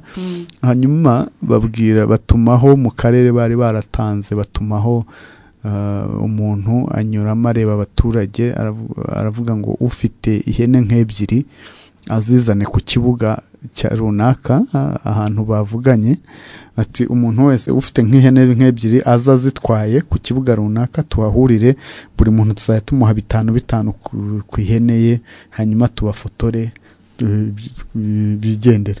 Umva nta hene n'imwe itanzwe, ariko umuterankunga ari rubone raporo iriho amafoto y'abantu n'ihene yuko bahawe ihene, kubera ubwo buriganya bakoresheje bwo kuvuga ngo umuntu aza kurura ihene ye, nagera ku kibuga baramuha 5, banabakoresha inama bongere bataye. Umuntu agatekereza ati 5 nabyo kujyana ihene hariya ku kibuga nkongera ngataha, kumva ni ibintu byoroshye, atazi ko yaragenewe ibihumbi nka 80 niba ari ihene ebyiri yari bubone, bakamuhamo 5 akagira. Ni ibintu abantu bajya bakora byo gutekinika n'ubusambo no kugira. Nibwira ko utukurikiye hano muri iki kiganiro tukunda kugaruka ku ndangagaciro zituruka ku ijambo ry'Imana. Ntabwo ibyo bintu bikwiye mu bantu b'Imana. Niyo bije kugaragara burya uba wishe ubuhamya bwawe n'ubutumwa bwiza uvuga, buba ntaho bwongera gufata. Umuntu aba afite ibihamya by'uko utari umuntu w'Imana nk'uko bivuga. Iki ni ikibazo kandi usanga binababaje cyane. Nkunze kubibona no bundi hari ubuzima bubamwe inyungu nyinshi, ukabona umuntu yagize inyungu nyinshi, kwibaza aho inyungu zavuye. Nuse mu gitabo cya Yobu uzasanga atarigeze arya umukene, babaza umukene. Buriya iyo ukoze icyo kintu kimeze gityo, ujye umenya ko uba wiraze umurage mubi. cyangwa uba ufunguye umuryango w'imivumo wiraze murage mubi. Nimba burya umuntu w'Imana aba akwiye kugira ibintu bifite ubuhamya bw'uko n'Imana y'umuhaye kandi ntiyagize injustice mu bintu akora. Yego. Nkumva rero urugero, reka hano urabona, reka tunabivuge. Nkunda gutanga urugero usanga hari imiryango ya gikristo ibifite inkunga nyinshi. Yego. Noneho ugasanga kugira ngo bazikoreshe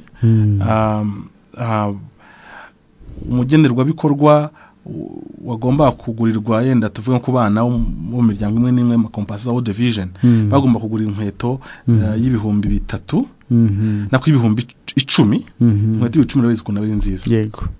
Akajya ku isoko akagura plastike bodaboda cyangwa se panufure y'ibihumbi 3.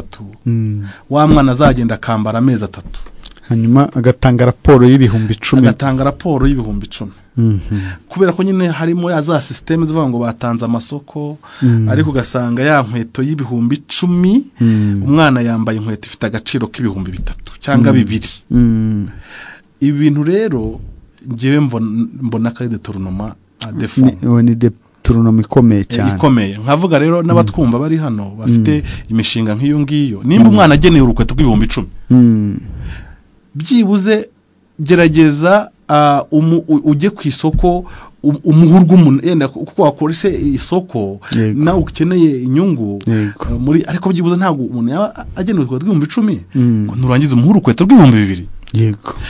Byibura ni 8 9 range yo kunga kwawe ibe hagati y'igihumbi kandi ni ubikuba abana 300 uzaba ubonye mu 3 byinda, ariko ugasanga nyine usanga bibabaje rimwe na rimwe. Hari ibintu abantu bakoramo kumva ntago bikwiye abantu b'Imana. Muri iki gihe turi mu nkubiri iterambere, niyo mpamvu iki kiganiro dukunda kubigarukaho. Muri iyi nkubiri iterambere hari ibikorwa n'ibidakorwa. Hari ibidakorwa muntu w'Imana dukurikiye, ibyo bintu byo kurya iby'imfubyi gutyo, kurya iby'abakene gutyo, guhamagara umukene wasabishije ukamuhamagara ngo naza kurura ihene ye bayifotorezeho, ukamuha agati cy'agataha, wowe ugashyira amafaranga mu mifuka.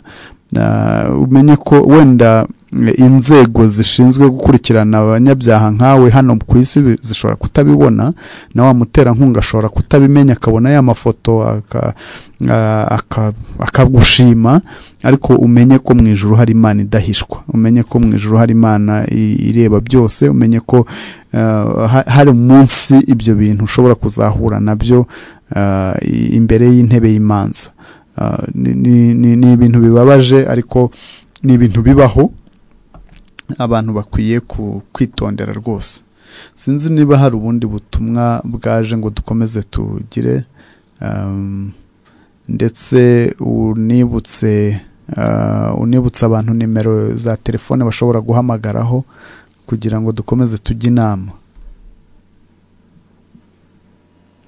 Murakoze. Hari uwagize ati mwiriwe, ngo ndimwe numva inkunga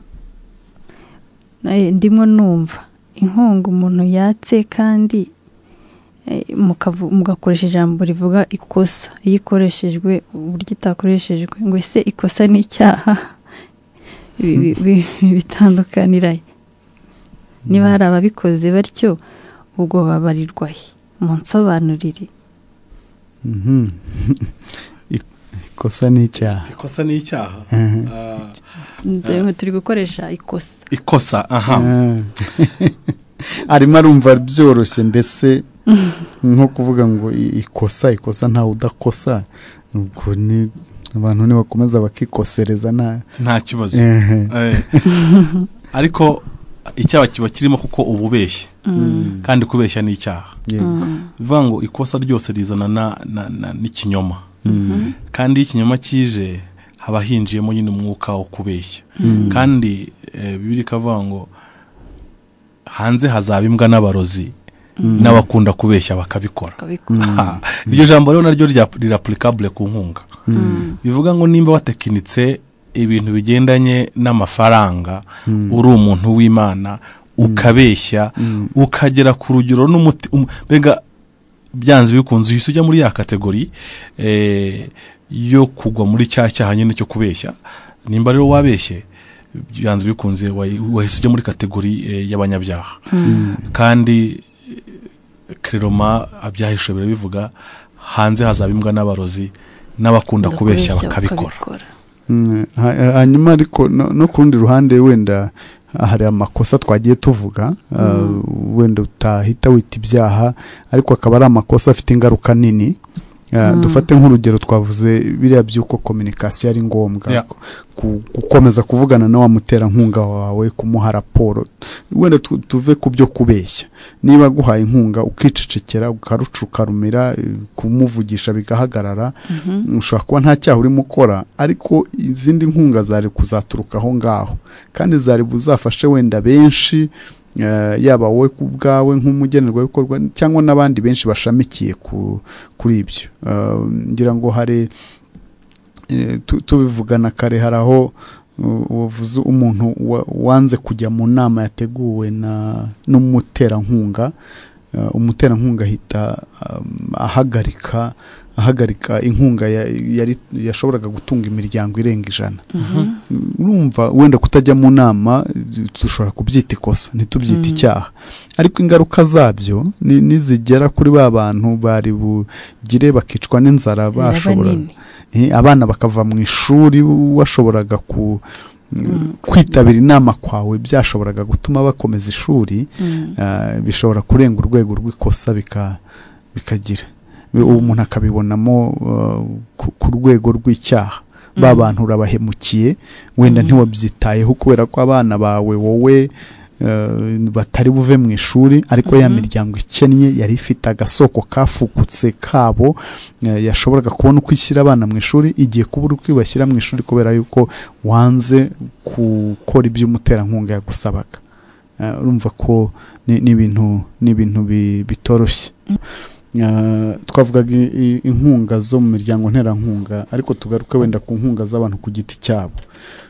Mu muryango nyarwanda urabizi, hari igihe hagera gutya ukabona abavandimwe, inshuti bariteranyije, bagiye gutera umuntu inkunga, wenda umuntu gushyira umwana mu ishuri byaba byamugoye, bakamutera inkunga ngo ashyire umwana mu ishuri, cyangwa bakamutera inkunga ngo bakamuha igishoro ngo atangire. Ababo bene iyo nkunga, aba bantu baba bakwiye kuyitwaramo bate? Nibwira ko amahame n'ame yaba inkunga hagati y'imiryango mpuzamahanga n'imiryango iloka, yaba ari inkunga ziva ku bantu ku giti cyabo bazihesha abandi, baziha abandi, zigomba gukoreshwa ibyo zagenewe. Nimba umuntu aguha amafaranga yo kujyana umwana mu ishuri, ahubwo ntuyamuhe ngo umwana ajye mu ishuri, amafaranga warangiza ukayikoreshereza ibyo wowe ubona ko bigufitiye inyungu cyangwa se washaka gukemura. Bino bintu bihita wa muntu, nubwo yaba ari umuvandimwe wawe muvukana mu nda na papa wawe, iyo aguhaye amafaranga ntuyakoreshe icyo wayamwakiye, ntabwo ushobora kongera kumusubira imbere ngo aguhe andi mafaranga. Kandi warangiza ugasanga biguteye gusufura, biguteye guhangayika, biguteye kugira ibindi bibazo kandi byakagombye gukemurwa na wa muvandimwe wawe, ariko kubera ko yaguhaye amafaranga yo gukora kino gikorwa, urugero rw'amafaranga yo gukora, wamubwiye uti ndashaka gutangiza umushinga wo gucuruza imboga. Yego, zigeze ahantu ntuye haba imboga, warangiza akaguha 100, bya 100 guhaye, aho kugira ngo ukore cya kintu yaguhaye, uragiye uhise ugenda wigurira kawunga, wigurira umuceri, urangije wigurira inuza mu rugo nyine aho ngaho, urinejeje. Cya kintu waguhereye amafaranga ntacyo ukoze, akazaza kugushaka ahantu ucururiza imboga akakubura. Ahubwo uretse no kuza, wa muntu arongera akagutelefona akubwira ati mu rugo twaburaye, amafaranga kubera ko yayandi yayamaze kandi yayaguhaye, wayamuhaye ugira ngo abashe kuyabyaza umusaruro. Ikindi agutelefona atarigeze akubwira n'ingorane zindi yagiye ahuramo nazo mu nzira.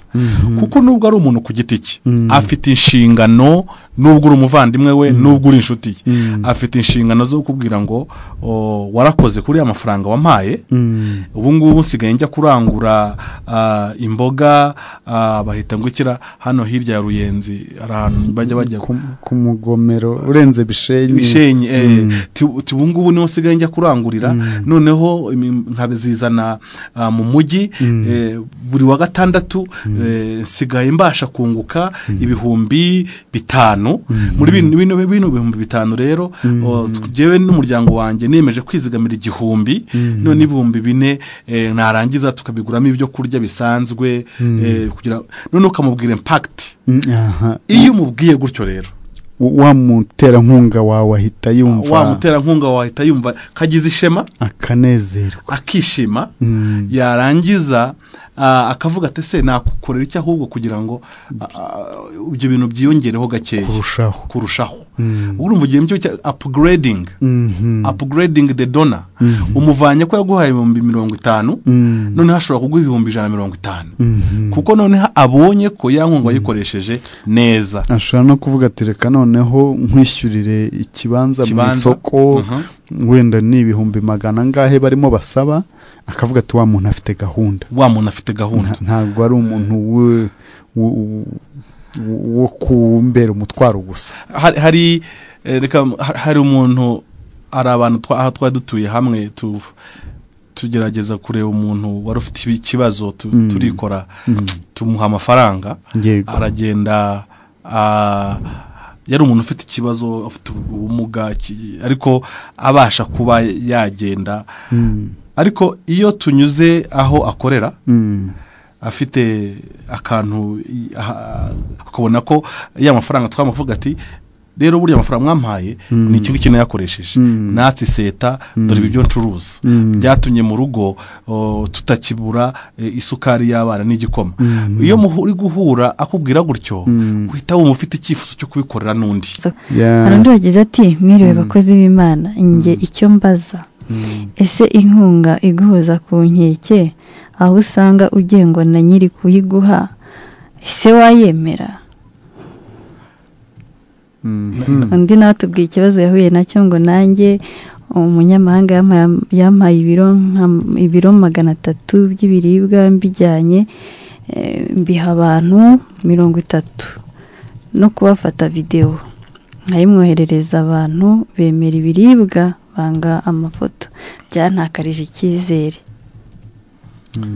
ukaduhaye ubuhamya. Izo ni riske ziba mu kazi, nta kindi yari kutamenya plan B, nta kindi wari gukora nimba urugero, reka tuvuye ku bintu bijyanye n'inkunga n'amafoto, ni challenge zikomera cyane, kandi hari igihe ushaka inkunga, uwateye inkunga abashaka raporo mu ifoto yuzuye, agashaka raporo muri video, ariko rimwe na rimwe ni ngombwa ko iyo aguhaye inkunga ushobora kumubwira uti twebwe aho dukorera ntabwo ibyo bintu tubona ko bishoboka, akabivuga mbere, cyangwa se waba ubizi ko uwo muterankunga ari ibintu ahagazeho yifuza cyane, ukaba wanegera babagenerwa bikorwa mbere, ukavuga uti ibi ariko uwabimpaye yifuza ko twafatana ifoto kugira ngo arabikeneye. Uramutse bibabwiye hari igihe babyemera, ashobora kuba udashobora gufata abantu 30 ugashaka umuntu umwe akarepresenta abandi, ibyo nabyo birashoboka, abantu 30 bose ntabwo bashobora kwangira. Ikibazo nuko ushobora gufata itsinda ryose, iyo udafitanye relationship n'abantu, ariko ushobora kujya gutanga inkunga ariko nta n'ubusabane ufitanye nabo, ukababwira ubategeka ati ndi bukore n'ibi, ugasanga cya cyizere bagufitiye wowe ari n'igihe bavuga ati ntabwo dushaka ko ajya kutwakisha inkunga cyangwa se na dignity y'abantu nabo ariko burya n'amafoto burya n'iki n'agaciro k'umuntu wahaye inkunga ugomba kubikora mu buryo budatesha agaciro wa muntu uhaye inkunga dignity ye agaciro ke nanone kandi ukabasha no kuba na wa wundi akabona hano reka ntabwo mvugira abashinzwe amakompasiyo n'imishinga yo mu itorero ariko ntabwo byemewe kwaka amafaranga ku nkunga zagenewe abana muri paruwasi nimba umwana yagenewe inkunga yo guhabwa ibiro 10 by'ibishyimbo ibiro 10 by'umuceri ibiro gutyo ntabwo nyiri umushinga cyangwa undi muntu uhagarariye ibyo bintu avuga ngo mu bana 300 bahawe ibingibi reka nimba ari ibiri 10 by'ibishyimbo ngo buri mwana wese naza n'ikiro kimwe urabyumva ngo muramutanze cya 10 ntabwo inkunga z'abana zifatwa gutyo nibwira ko aho babikoze rwose ntabwo hangasi mpagarariye bashinzwe kompasiyo yabo ari mu itorero n'ahandi ariko nibwira ko ntabwo ari byo inkunga ntizitangirwa inkunga ntabwo zije ku itorero yaba ari rega ku rusengero hari n'igihe bakira inkunga reka n'abapasitori bari hano babyumve nimba baguhaye miliyoni 10 zigomba gukora igikorwa iki n'iki ntabwo wemerewe gufata miliyoni kuko yaje kuri konti ya paruwasi ngo nurangiza uvuga ngo miliyoni ndahise nyigira icya 10 ni nk'ubu gihe nk'ubu muri iki gihe kibiza hari igihe ugira uco ukabona igisenge kiragurutse igisenge cyaguruka ugasanga itorero abantu rifite n'abaterankunga baryo nubwo bataba abandi bo hanze ariko abanyetorero abantu b'inshuti z'iryo torero bakegeranya miliyoni 10 nk'uko wari ubivuze niba bazegeranyije barashaka bazegeranyije ku bwa cya gisenge kingana n'agaciro begeranyije hanyuma hari igihe abantu babona amafaranga bagahita bibuka ibindi bakwiye gukemura yayo ni amakosa nuko hari uwigeze kutubwira ngo twe gukoresha ijambo ikosa ibyaha icyo ni icyaha rwose kuko bijya bibabaza abantu batanze ya mafaranga bijya bibabaza abantu batanze ya mafaranga bakabona icyo babwiwe cyabakoze ku mutima gitumye bayigomwa hafi ya bose baba bayigomwe ugasanga si cyo gihawe priorite umuntu ahise azanamo ibindi nawe kubera ko abonye ko amafaranga yahageze ibyo bintu byangiza icyizere rwose kandi noneho iyo bikozwe n'abakozi b'Imana biba ari ikibazo ngaruka ku mutumirwa ngira ngo hari twari tukivuga ku bantu kuri izi nkunga noneho zihabwa umuntu ku wundi inshuti ziha umuntu abavandimwe baho umuntu hari igihe ubona attitude y'abagenerwabikorwa cyangwa yabo bahawe inkunga ugasanga umuntu baramufashije hanyuma yihutiye kugaya icyahawe akakureba wenda akavuga ati Pastor Jean Paul nkurikije imodoka agendamo kuvuga ngo andemeye ubucuruzi ampaye igishoro cy'ibihumbi 100 buriya ntabwo ati nari mutezemo kenkayori ya miliyoni 20 umuntu nk'uwo wamugira nama ki umuntu nk'uwo icyo namugiraho inama nuko daboro ntabwo ari byo kuko inkunga watse ntabwo ushobora kwigaya kandi nimuvuze ikindi ashaka gucuruza umuntu agutera inkunga bitewe nuko nawe yifite banza urebe uvuga ngo ni iki nshoboye gukora kandi nkeneye amafaranga n'iki kugira ngo ngikore iyo ugiye kwaka inkunga rero siko baguhaye amafaranga yose hari uvuga ati jewe rero ayo mafaranga ushaka sinayabona ariko yenda mugenda ushaka abandi bantu nka 5 bagufasha nubona bageze kuri 4 uzaze nanjye nguhe unyereka ko babikwemereye uzaze nanjye nguhe mbu wa 5 ntabwo rero bakwiye kugaya kubera ko umuteye inkunga nta muntu ukwiye kugaya inkunga yego ntabwo ari byo iyo ugaye inkunga rero bavuga ngo ntabwo wari ukwiye kuyaka wa wundi wagiye kuyaka ngira ngo ibi birahuzwa hari wa wundi wigeze kubaza ni ubutumwa bugufi yohereje avuga ati ese inkunga iguhoza ku nkeke aho wayemera ashaka ko ari umuntu utiteguye gusabwa za raporo utiteguye kubazwa uko byakoze utiteguye abantu badakunda accountability cyangwa se kubazwa ibyo bakora usanga ibintu by'inkunga bibagora cyane kuko niba muhaye miliyoni 10 zo gukoresha ntabwo ashaka ko hari umuhoza ku nkeke avuga ati wayakoresheje ute raporo n'ibiki byose ariko nimba ari iyo miterere yawe ubwo uzajya muri business isanzwe yo gukoresha amafaranga yawe ukoresha yawe rwose urangure wunguke cyangwa uhombe nta muntu ukubaza ibintu ariko burya na Rwanda Revenue nayo irakubaza uko irakubaza ati tubwire turnover yawe n'amafaranga niki na banki guhinguzanya irakubaza nayo irakubaza nta muntu ushobora kubaho ubuzima atabazwa ibigendanye n'amafaranga wakiriye yaba inguzanyo cyangwa inkunga rero ni ngombwa ko uyu muntu tumubwira ko nawe akwiye kwiga icyo kintu cyo kwemera kubazwa ariko nanone hari inkunga mu by'ukuri nk'uko bavuze ubona ziba zigoye bitewe n'amategeko na restrictions ziba ziri kuri za nkunga mu cyongereza bavuga ngo zifite strings attached n'umuntu akashaka inkunga ariko afite ibindi agamije n'ibiki byose ibyo ngibyo nubibona ufite uburenganzira bwo kuvuga ngo hoya izi nkunga ntabwo tuzakira ukavuga rwose no ntabwo iyi nkunga nyakira murakoze ariko ko mwarimusha ariko ntabwo tuyakira ngiye kuguha nk'urugero hari indangagaciro za gikristo dufite mu itorero mwari muzi ko hari umupastori umwe w'inshuti yanjye nzi ageza no hano mu Rwanda hari abantu bavuze ariko wowe turabona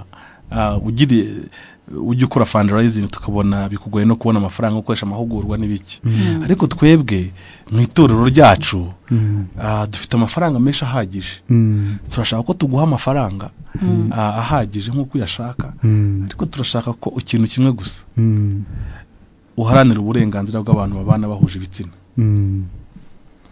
ujya uvuga ko kuba ariko bavutse nta kibazo ko bavutse nta kibazo wowe n'umupastori urabona ko mu Rwanda izo ndangagaciro tutazigenderaho ariko haba amatorero mu Rwanda hano reka ngoye n'urugero memu na Anglikani uri Anglikani rye cyageze muri Amerika amatorero menshi y'abanglikani yemera ubutinganyi ariko nibuka ko amatorero yo muri Afrika yitandukanije nabo uwo mwanya bituma bagira ingaruka ku mafaranga y'inkunga bajyaga babona babakupira imishinga bagira gute ariko bahagarara ku ndangagaciro nihagira inkunga ubona ituma indangagaciro zawe uzivaho ntuzayakire rwose niyo ariko niba ari inkunga igusaba raporo z'ibyo wakoze bakagusaba ibyo ni ibisanzwe cyane ntabwo ari inkeke iyo ntabwo ari inkeke ahubwo washaka bibigufashamo kuko nimba ibyo utabimenyereye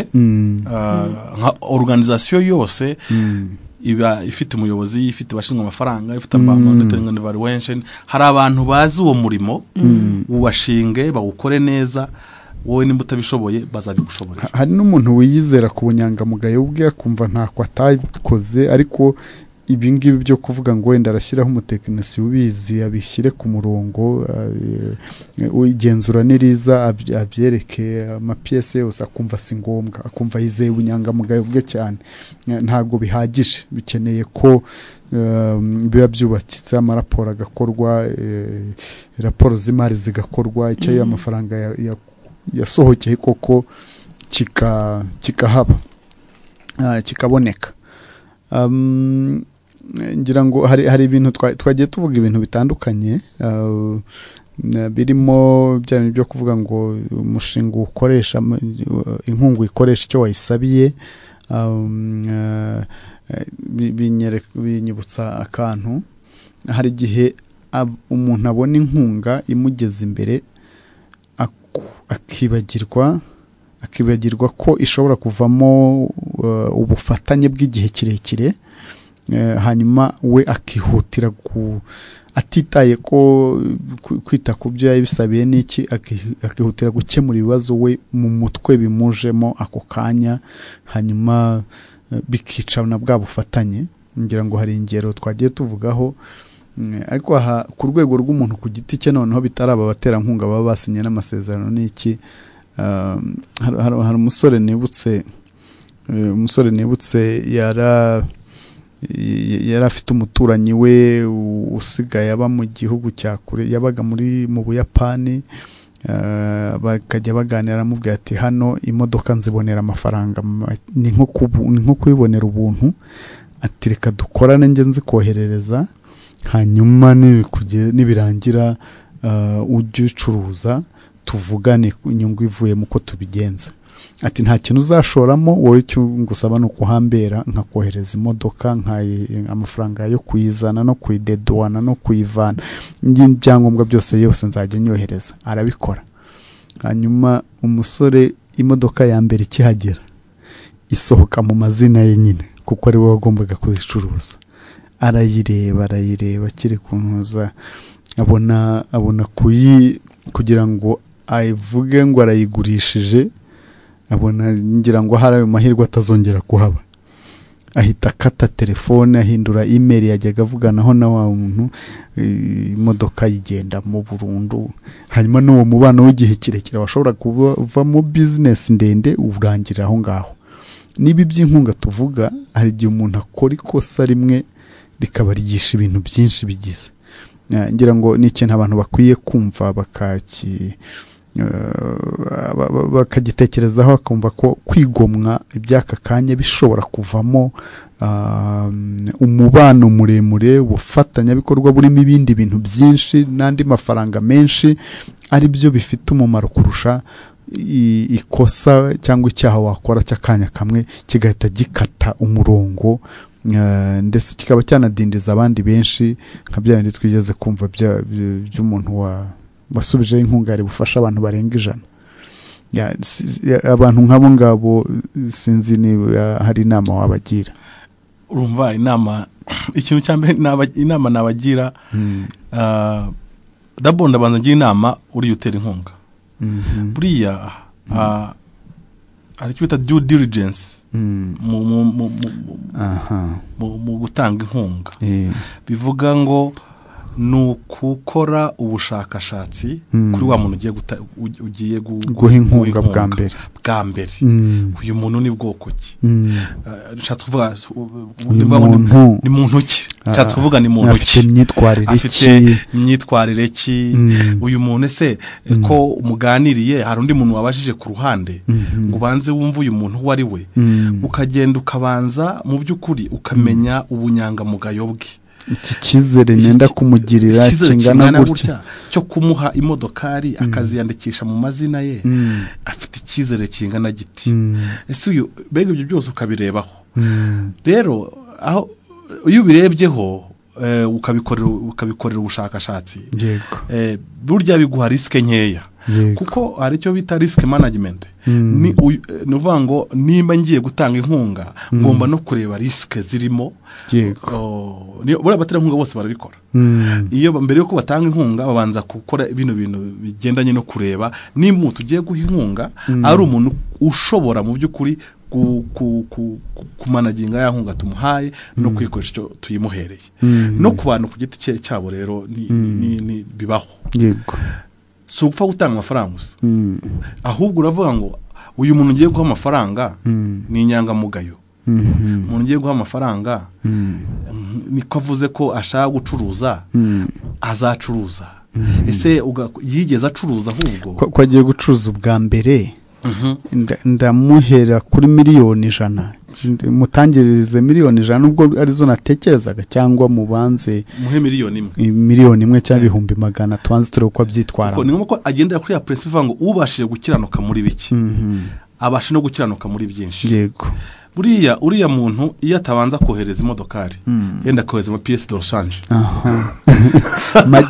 makeya nayo akavuga noneho yayohereza akavuga ati akagurisha akabona inyungu noneho akabanza kubaka nuza akabireba icyo iyo ni intama ngomba kubanza kugira ku mushaka gutera inkunga noneho ko wa wundi uterwa inkunga rero agomba guhitamo ibintu bibiri arahitamo kwabiza cyangwa se kwangiza umubano n'umutera inkunga bitewe no gukoresha amafaranga n'abahawe cyangwa aremera kuba inyangamugayo akoreshe neza inkunga hawe kugira ngo abashe kugumana ubusabane na wa muntu ni amahitamo y'uyu muntu rero kuko uyu muntu umeze utya buriya iyo uhemukiye umwe burya ubuhemukiye benshi cyane rwose ndetse kuvuga ngo biragoye hari ikintu kita kikwiremamo cyo guhemuka ku buryo abantu bakumenya ko uri umuhemu bityo bigatuma nta muntu ushobora kugira gute kukugira inama so kuba inyangamugayo rero ni ikintu gikomeye iyo baravuze ngo kuzarinda apfa sinze yani kuro kuba inyangamugayo nuko arazi ko kuba inyangamugayo ni ikintu gikomeye ni ikintu bega kuba inyangamugayo harimo ubutunzi bwinshi cyane birenze amafaranga cyane nge niko mbibona nge mbona kuba inyangamugayo ari ikintu cy'ubutunzi bwinshi kirenze kugira amafaranga gishobora kuvamo amafaranga umuntu agikomeje akakibungabunga so numva ariyo nama nagira uriya muntu nuko uvuga ngo urakomera ku bunyangamugayo kugira ngo ugumane relation na busabana na wa muntu gutera inkunga cyangwa se urahitamo kwayisha ibyo aguhaye irari ryawe nimurangiza birangirira urabona umugani w'itarantu zazindi Yesu muko biri bice 25 yego urabona aho yasigiye 5 ebyiri imwe yego wa undi yasigiye yahaye imwe akayitaba akavuga ati nta nicyo nzayikoresha uriva ngo yarayangije ubundi muri make cyane ubusabane bwe nawe bwahise burangira ariko babandi yavuze ngo uwo bahaye 5 bamuhe 10 ebyiri bishatse kuvuga iki bishatse kuvuga ko wabashe kugira ubunyangamugayo nta utamwizera yego reka tuvuge tureke no ku mafaranga no turi no ku kazi gasanzwe n'umuntu w'inyangamugayo mu kazi gasanzwe ka buri munsi agira recommandation ushobora kumuhesha kandi kazi cyane kubera ko ni inyangamugayo mu kazi gasanzwe cyane ugasanga umuntu ashobora kuva kazi hano bose wadashobora guha recommandation bibaho kuvuga ati ntayo nguha kuko ntabwo sishaka kukohereza kujya gukora hariya kubera ko ntabwo recommandation yanjye nyiguhaye ya umunsi uzabatenguha izina ryanjye niryo rizahangirika niyo mpamvu buriya muri recommendation nicyo kintu baba bashaka no mu batera nkunga rero kugira ngo buriya niyo mpamvu iyo bagiye gutera inkunga umuryango runaka babanza kwaka recommandation zindi miryango mwakoranye nta kindi baba bashaka ubuhamya yego ubuhamya rero ni ikintu cy'ingenzi ubuhamya ni ikintu gikomeye muri ibi twari turimo kuvugana none by'inkunga hagati y'abantu n'intuza ubundi mu Kinyarwanda hari byavuga ngo umwana uri wabavuna umuheha kongezwa undi birakwiriye ko umuvandimwe uri mufasha undi muvandimwe yagera ku rwego rwo kusa n'umusabye raporo y'ibyo yamuhaye bwa mbere cyane umuvandimwe w'amaraso rwose ahubwo cyane rwose umuvandimwe wamuteye inkunga yo gukora igikorwa runaka yego tuvuga umuhaye inkunga yo kubaka igikoni cy'inzu yego ubona ikintu cyoroshye ni ngombwa ko mubwira ngo ese cya gikoni waracyubatse ese hari udufaranga ushobora kumubaza ese hari amafaranga wasaguye cyangwa yose warayakoresheje iyo uri umuvandimwe ku boronete yose narayakoresheje ahubwo nongeyeho n'andi muri cya kintu cya kivandimwe biba byiza nimba wo amafaranga yo gukora umushinga runaka uramubaza ati se urimo urunguka kuko nutabimubaza kuko ari umuvandimwe azakugarukaho numugira se n'umuhankaye yo gushyira ibati ku gikoni nk'uko wari ubivuze ugasanga wenda ni kuri pasika akabona pasika igiye kumucaho ataguze imyenda mishya y'abana, abaturanyi bazamuye urukarango we ntacyo yagize, akifata neza muri ubwo buryo nk'umuvandimwe ushobora kugeraho umukupira nk'uko abaterankunga abandi ubu koko Aimable wagize ngo ntihari abavandimwe bakupira abandi bitewe n'imyitwarire mibi. Hari n'abavandimwe babeshya abandi bavandimwe kuko bashakaho amafaranga, cyane cyane iyo bazi ko wowe ufite amafaranga, noneho nawe kubera ko agashaka uburyo atekinika nyine kugira ngo umuhe amafaranga. None se ntabwo utekinika uzakomeza umuhe amafaranga kuko yagutekinitse. Nibaza nanone kubera ko kenshi yari abavandimwe, hari hamwe uzasanga niba noneho afite abana ugomba kwishyurira minerivare, kuko umuzi ko nuyamuha ahita yajyana mu bindi, utangira kuvuga uti okay, amafaranga mumpereze konti bishyuriraho, akaba ari uyitangira ku ishuri, ugafata indi myanzuro atari ugukupa, ariko noneho imufasha gukomeza kubaho ubuzima butera imbere, ariko noneho nk'uko rarimeje kumufasha ukabikora mu yindi nzira. Hari nuko numuha amafaranga ukabuzi ko yikundira gatama, akajyana mu gatama, kandi afite abana bakeneye kugira, ahubwo aho kugira ngo uyamuhe ukayaha umufasha we cyane rwose.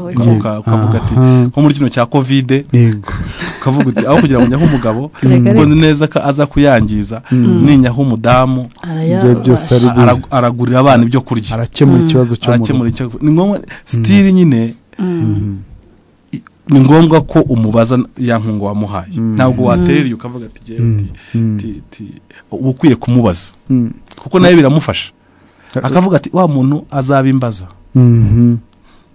Urakoze cyane, kubera ko abantu benshi iki nkibajije, kubera ko abantu benshi bumva inkunga zo hanze wenda birumvikana, umuzungu muri Afurika ashobora kubaza raporo n'ifoto, ariko umuvandimwe nta mpamvu yo kumubaza. Abantu benshi baba bumva ko nta mpamvu yo kumubaza, ariko ni byiza niba wageze ku rwego rwo niba urimo, hari umuntu ubashije, Imana ikoresheje akagutera inkunga ku kintu wari ukeneye cyane, uramutse umuhaye feedback, umuhaye raporo, umubwiye uti byagenze gutya, ukamuha nk'ikimenyetso, wigeze kubitubwira, umutumirwa wacu yigeze kubivuga, avuga nk'umuntu waba acuruje akavuga ati wampaye ibihumbi bingahe, ubu ngubu nateye indi ntambwe, bimaze kunguka gutya, bimaze kungeza ahangaha. Ibyo ngibyo bitera ishyaka, bigatera imbaraga wa muntu utanga inkunga. Hari n'igihe ashobora kukongeraho utamusabye, ariko iyo ubifashe, mu cyongereza baravuga ngo ni ugufata for granted, ni ukumva ko arahari, ni umuvandimwe. Hari n'abicara abantu bajya bakora n'ikosa ryo kwicara akamubarira, akavuga ati buriya kanaka nkurikije uko bimeze ntago nzamubura amaya, n'ibinahomba azagaruka yongere abigire, reka ninywere nigira, ntago nzasonza kandi mva indimwe na kanaka. Ibyo bintu ni ibintu bidakwiriye, ni ibintu bidakwiriye dukwiye kugira. Turimo tugana ku musozo, nagira ngo numve niba hari ubutumwa bundi muri ibi ngibi twavuze, n'uburyo ushobora kubisamarizingamo nko mu minota 5. Murakoze. Icyo twabwira abantu bakunze kwakira inkunga z'abaterankunga nuko ni ngombwa ko tugira indangagaciro za gikristo zo kubisonga byiza, good stewards, kugira ngo tubashe kurema icyizere mu baduteye inkunga, bityo bibashe no guhindura ubuzima bw'abantu twakiye inkunga. Kuko iyo watse inkunga ibikwiye gukoreshwa icyo yagenewe, kugira ngo babandi wayakiye ibashe kubahindura. Kuko iyo ugize imyitwarire itari myiza mu mikoreshereze y'inkunga, bituma na babandi bagomba kugerwaho na ya nkunga babasha babihomberamo, ugasanga icyemezo cyawe kibi n'imyitwarire yawe mibi bigize ingaruka ku miryango myinshi y'abantu. Nakubwiye ahantu abantu bashobora kwanga kugirana communication n'abaterankunga cyangwa se kuganira n'abaterankunga bikagira impact ku bantu benshi cyane bagomba kubeshwaho n'ayo mafaranga y'abaterankunga. Tumenye kandi ko iyo amafaranga menshi aje mu gihugu y'abaterankunga ndi kuvuga ku miryango burya amadovize abayinjiye no mu gihugu bigatuma na ekonomi y'igihugu ibasha kuzamuka, bigatuma n'abantu none bagira amafaranga biturutse muri ya mishinga. Ubwo rero umuntu cyo bita donor managers b'amafaranga cyangwa se abantu bashinzwe kugenzura amafaranga baterankunga n'abantu tuba dukwiye gusengera cyane. Rwose hano ari mu itorero ryacu, ari mu yandi matorero, ari mu bakristo basanzwe ku giti cyabo bafite imiryango nterankunga, rwose umenye ko Imana yagushyizaho kugira ngo ube igisonga cyiza cy'inkunga wakira. Iterero ku kintu cya communication n'abaterankunga nkuko twabivuze, kuko ni inkingi y'ingirakamaro kugira ngo abaterankunga babashe gukomeza gutanga inkunga, yaba ari kuri wowe yaba ari ku muryango uyobora, kuko niyo baguteye inkunga ku giti cyawe n'umuryango wawe ubyungukiramo. Nimba baguteye inkunga umuryango uyobora organization runaka, hari abakozi bahita babona akazi, akagira job creation ziboneka kubera ko wowe wabaye igisonga cyiza. Nkumva rero ari icyo navuga, kandi nshimira n'abategura kino kiganiro ko batekereje ko n'abantu bagenzura inkunga zituruka ku baterankunga ko nabo bakwiriye kuganirizwa uburyo bw'imikoreshereze y'amafaranga bushobora gutuma umuterankunga akomeza gushaka gutera inkunga amaproje yakorerwa hano mu gihugu cyangwa se ku bantu ku giti cyabo. Murakoze rero, Imana ibamugisha. Murakoze cyane. Tugana ku musozo, turabashimira mwebwe mwese mwadukurikiye. Ngira ngo umutumirwa wacu avuze uburyo buri muntu wese akwiye kuba igisonga cyiza mu gukoresha inkunga, kandi rwose dukwiye kubiharanira. Yesu yigeze abwira abantu ati umuntu byamumarira iki gutunga iby'isi byose ariko akabura ubugingo. Nagira ngo mbikubwire nawe undukurikiye, haba nonaha cyangwa niba uzanabasha kugikurikira ikindi gihe, nkubwire ngo nta kintu byamara gutunga iby'isi byose ariko ukabura ubugingo. Nta n'ikintu byamara gutunga iby'isi byose waramaze gutakaza ubuhamya. Uyu munsi ushobora kugenda ukubaka ibintu kubera wenda ibyari bigenewe abandi ibyari bigenewe abantu ibihumbi bingahe wanyujije iwawe, akaba ari wowe wenyine ubyikubira, ukagenda ukubaka ibintu, ukagenda abantu hanze batabirebyemo batakuzi bakaba babishima, ariko ntacyo byamara uramutse watakaje ubuhamya. Umuntu agirwa n'ubuhamya, umuntu agirwa na character, umuntu agirwa n'uko abantu bamubona. Iyo abantu bose bamaze kubona ko uri nta muntu kurimo, nta bumuntu bukurimo, kandi bakabibona banafite gihamya, banafite ibyo bashingiraho, bavuga bati kanaka we iyi faranga rimugeze imbere biba birangiye, bikabivuga bafite icyo bashingiraho nk'ibyo by'inkunga n'ibindi. Ntabwo ari ubuhamya bwiza bukwiriye umuntu w'Imana. Twavuze tubivuga n'abaduhamagaye, ngira ngo bagiye babisubiramo bavuga bati hari igihe rwose abantu b'Imana ubona bigize, hari waduhamagaye atubwiye ati bikwiye guhura n'izi ndangagaciro z'ubumana bikajyana n'ibyo twigisha, gukoresha inkunga ukazikoresha neza, ukazikoresha mu buryo butuma ugumana ubuhamya bwawe, ukabikoresha ku buryo butuma ugumana communication n'abaguteye iyo nkunga. Ni ibintu byangombwa cyane, ni ibintu kabone naho byagusaba kwigomwa ukagira kwigomwa ukaba waba mu bibazo ureba amafaranga imbere yawe, kubera ko ayo ngaya kuri imbere atari ayawe. buriya abantu benshi nuzaganira n'umuntu wenda ukora muri banki, hari igihe umuntu akora muri banki mu mufuka we cyangwa kuri konti ye yarayamaze, mu rugo imbabura yayimanitse, ariko akirirwa imbere ya kofure yuzuye amafaranga. Icyo gihe abazi uburyo yareba nk'ay'abandi, nk'aho ataraye, akayakoramo, akarangiza, akayatondeka neza, akayabara, kuzuza raporo, agafunga, agataha. Ariko igihe kikagera nawe ya krize yararimo ikazagabanuka.